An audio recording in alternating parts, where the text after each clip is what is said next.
In self-defense, we do three things. We identify what's going on, we respond to whatever's going on, and we escape. Even in law enforcement, you're going to have to get away and escape. So everyone needs self-defense. Law enforcement tactics are slightly different, with the exception of you identify, you respond, you may need to escape, but essentially you're going to try and control. Sometimes you try and control, and then you escape, and then you try to come back to control. Because it's not a perfect world when you're out on the street. So everything that I'm going to be doing is based on just basic street self-defense tactics and using those, and then showing you the application of law enforcement tactics. But what I do and how I teach is a building block. I teach very basic, simple, gross motor skills, and they work for whether you're an individual civilian trying to protect yourself and get away, or if you're a law enforcement officer and you're trying to control a suspect or just get away. So what I want to do is we're going to start out talking about the difference in what we do as martial artists. Typically what we end up doing is we train and we do our activities at a certain heart rate level. Everyone that I see here is a seasoned martial artist. We've all been there, we've all been there in the dojo. We all talk about self-defense and we talk about all these different things. And we all know that in the dojo, you're in a controlled environment. Nobody in that dojo is really trying to kill you. Nobody in that dojo is a true, honest, serious threat. But when you're out on the street, that's not what happens. Okay? You're dealing with an unknown. You're dealing with a potentially fatally violent situation. Okay? So what happens to you physically is your heart rate goes up. Okay? When we train in the dojo, even when we're in there and we're working out and working really hard, we can all get our heart rate up around 135 and we kind of maintain right in that area. And we learn to be calm, we learn to control our breathing and do what we need to do. Out on the street, when somebody confronts you or you're in a real life situation, your heart rate will soar upwards around 175 beats per minute. When that happens, you get tunnel vision. You only see the one person standing right in front of you. You only see the weapon as being pointed at you. Okay? You lose auditory response, even if we watch even MMA, which is a very tournament type thing. A fighter gets overwhelmed, his corner can yell whatever they want to yell, he will not hear it. He doesn't hear anything. If you've been in an actual confrontation, everything just goes to that one person. And you lose everything around you. You don't see, you have no peripheral vision, you don't have any of these things. Your heart rate's up so high that your body goes into a fight or flight syndrome. And when that happens, your blood then pulls to your center core. And as your blood is leaving your limbs and going to the center core to keep your organs going, your hands start shaking. Okay?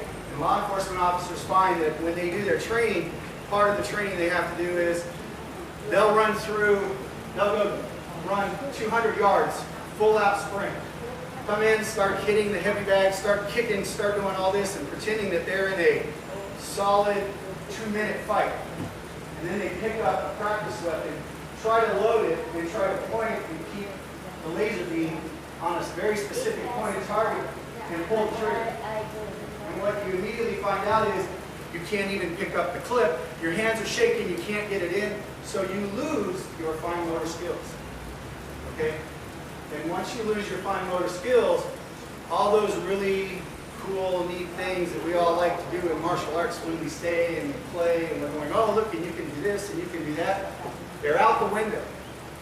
And what you end up with is you only rise to your lowest level of training in the real world when you're actually attacked. The footwork, though, is basic and simple. If you notice, I'm not in a forward-leaning stance. I'm not in any big fence.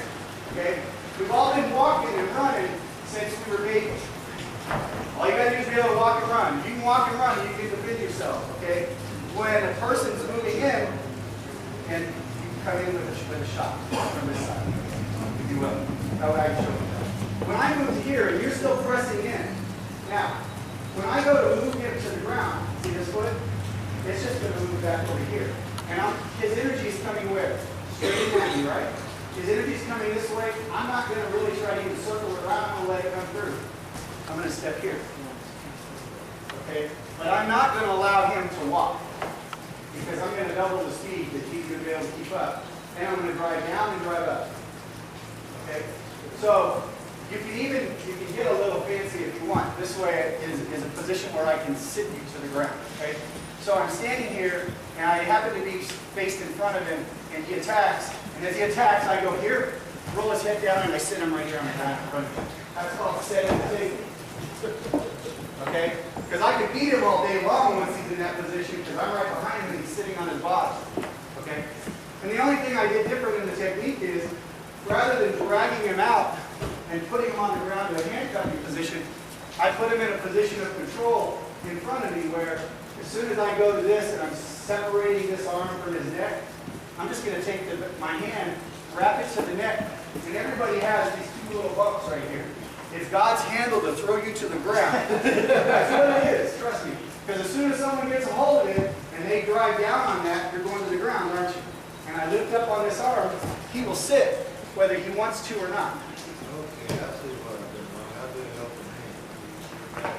You're not wedged, yeah, you're not doing like a normal wedge. This way you're just pressing, you're creating a form. And he grabs me in this really tight hard hold. He's pulling me in. Just suck your elbows in and you're in control, right? When he does this, I don't want to hit him. I'm going to bring my hand straight up the middle, come here. Now I'm going to connect my elbow to my hip. He's back there. Here. Okay? Now, if y'all want to try it, when we're going to try it, if you want to do it with each other, that's fine, but be careful because you're all on the mat and you'll drive your knee around pretty hard when you do it. And then maybe flip to the side. So I don't want anyone getting hurt. But basically, you're using, use the strengths that you have that are in your whole body. Your core strengths. Pulling your arms in, pulling your arms down and in. Okay? So, as soon as someone gets a hold of you and they pull you up to them, bring your arms straight up over the center of their body and just go down and drive down. Don't drive your elbow down and kneel. Take your elbow and put it on your hip. Are you drawing the ball up or in the middle? No, just go right down the middle. And now, when you do it, look, avoid doing this. Avoid trying to get real martial and going like this and all that stuff, okay? Keep it simple. Bring your hand up, go straight down your body, in between the hands.